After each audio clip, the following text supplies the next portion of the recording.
এইখন ছবি সদায় মোৰ কাৰণে খুব মৰমৰ হ'ব বা হৈ ৰ'ব কিন্তু আজি বিশেষ দিনটোত যেহেতু দেউতা অকণ অসুস্থ হৈ আছে অকণমান আৱেগিক হৈ আছোঁ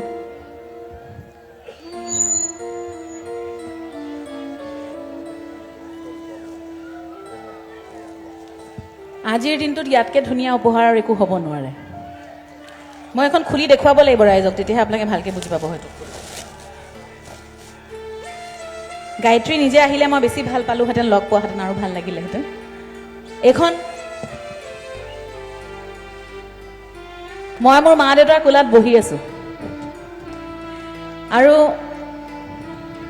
এইখন ছবি সদায় মোৰ কাৰণে খুব মৰমৰ হ'ব বা হৈ ৰ'ব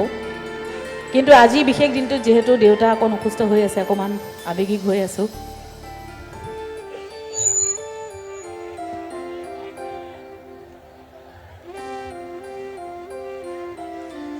গায়ত্ৰীলৈ বহুত মৰম আৰু ধন্যবাদ জনাইছোঁ ধন্যবাদ